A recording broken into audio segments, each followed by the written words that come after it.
This is Leon Draisaitl. In this past offseason, he signed a $112 million deal to become the richest and most expensive man in NHL hockey. That is the second largest contract in NHL history, behind Alex Ovechkin's 13-year, $124 million contract that was signed back in 2008. Getting paid $14 million a season is a lot of money in hockey. It comes with a ton of pressure, expectations, and of course, comparisons. Some fans think Leon Draisaitl's contract is an overpay. Others think it's market value. But no matter where you fall in the debate, Leon Draisaitl at his best is one of the game's most lethal offensive players. Whether or not a team can win with one individual or several making this kind of money still remains to be seen. But when you evaluate his sole impact on the ice, it's not hard to see why he got absolutely paid. Today's player breakdown is brought to you by Fume. Now, the best way to replace a bad habit that your garbage hockey team has made you pick up is with, of course, a good habit. That's why you need to try Fume. Fume is an award-winning flavored air device. Oh yeah, you heard me right. There's no chemicals, no batteries, or nicotine. It's just pure, delicious flavored air. With flavors like crisp mint and orange vanilla, Fume uses plants and behavioral science to help you trade out your negative habit for a positive one. Plus, it has adjustable airflow and it's designed with movable parts and magnets for fidgeting to help calm your anxiety when your team is in the midst of blowing a lead. So for a limited time, use my code HockeyPsychology to get your free topper. It's the perfect accessory to your Fume device, as you can slip it onto the mouthpiece for a softer, warmer feel, and it's chewable for those who love to fidget. Head on over to tryfume.com and use code HockeyPsychology, or you can scan the QR code on screen to get your free Fume topper when you order your Journey pack today. Leon Draisaitl is one of those elite players who stirs up a lot of controversy when debating who's truly a top 5 center in the NHL. The NHL Network had him ranked as the 4th best center heading into this season, but after that shiny new deal, Draisaitl is the highest paid player in the league. Based on statistics alone, it's not surprising. Aside from a lackluster cup final that only saw him put up 3 points in 7 games, he still put up 31 points in 25 games to finish 3rd in playoff scoring, behind only his teammates Evan Bouchard and Connor McDavid. His career regular season point per game is 1.18, and his career playoff point per game is 1.45. Since 2017, Draisaitl, from a production standpoint, has been a top 3 player in the league. Ranking 2nd in points and goals while being 1st in power play goals is tidy work. The most telling stat, however, is when the games mean more in the playoffs. He ranks 1st or 2nd in goals, points, and assists. The main argument against his production is that he's the beneficiary of Connor McDavid. And while there may be some truth to that, Draisaitl's skill set and production have proved that he can make others around him better, even the best player in the world.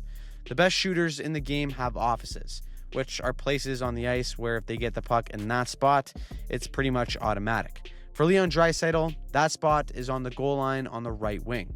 Draisaitl has been 1st in power play goals in the league because of how well he can shoot the puck from this exact spot.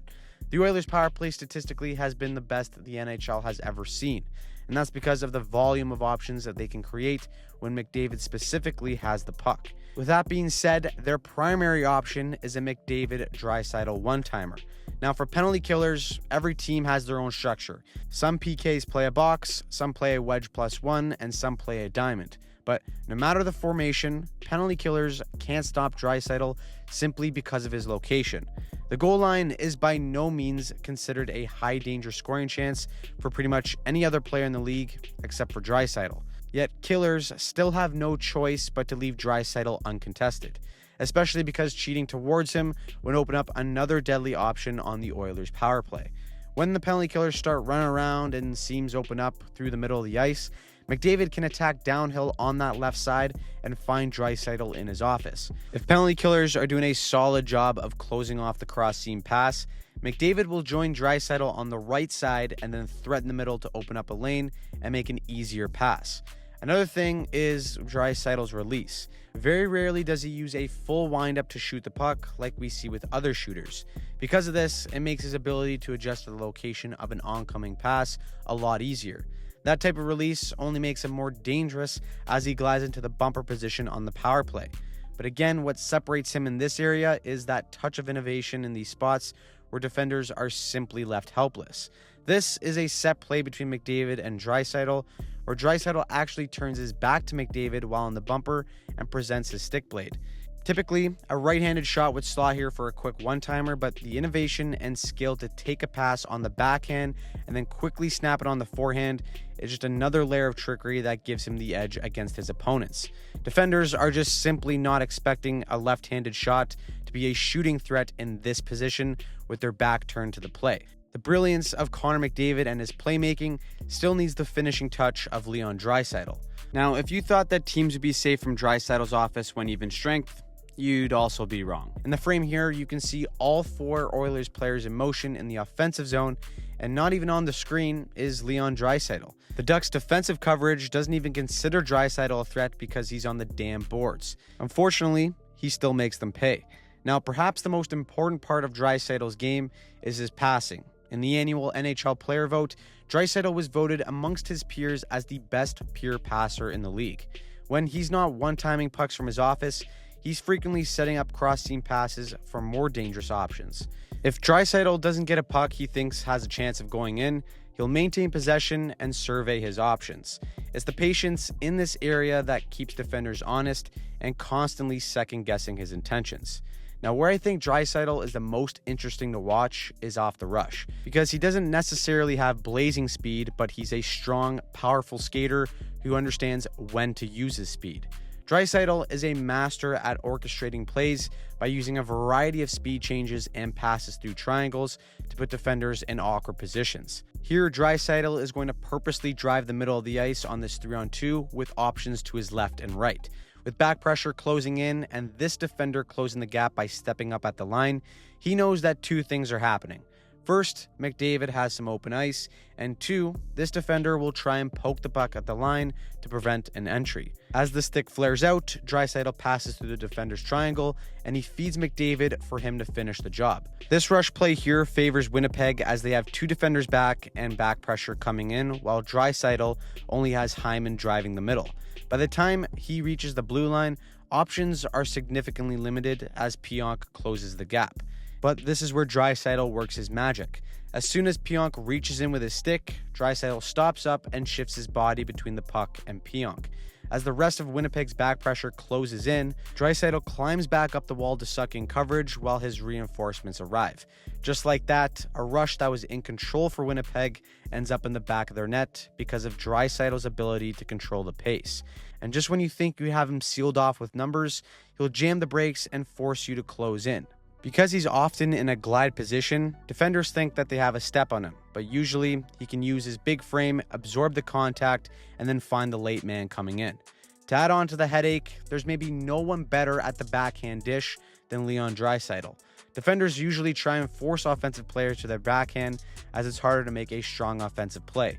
But in this position, Draisaitl's passing is almost more deadly. It's the consistency and accuracy of these backhand passes that are almost always putting the shooter in an advantageous spot to release the puck. Even from this stationary stance, at 6'2", 208 pounds, Draisaitl frequently initiates contact with defenders. Once a defender tries to shove or use physicality, he's incredible at slingshotting himself out of the check and into separation. Combine that with his offensive IQ and playmaking ability, it's very difficult as a defender not to fall into the traps that Draisaitl puts out. He has an offensive skill alone that can alter an entire game. You pair that with the best player on planet Earth, you get offensive production that closely resembles numbers you see in a video game. However, the high rewards that you get from a player like Draisaitl is naturally met with high risk. In the 2020s, no player has gave the puck away more than Leon Draisaitl with 398 giveaways. Now that is the price you pay for creativity from such a player, as guys like Pastrnak, Kucherov, Barzal, McDavid, and McKinnon all joined him in leading the league in giveaways this past season. What makes them special, though, is that they're willing to make the riskier play for a higher reward. However, sometimes Draisaitl's creativity and offensive anticipation can get him in trouble defensively. His advanced numbers when 5-on-5 reflect this, but any player who's as savvy as Draisaitl is offensively, understands the flow in which offense can be created.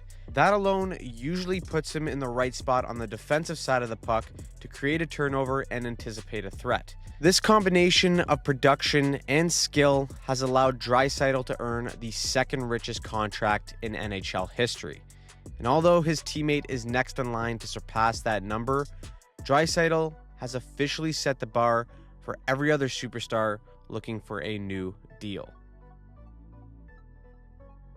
Once again, big thanks to Fume for sponsoring today's video. If you want to see a breakdown on the one man that was able to contain Draisaitl, click on the Barkov breakdown here. And if you want to relive one of the craziest chokes in NHL history, click on the video link right here.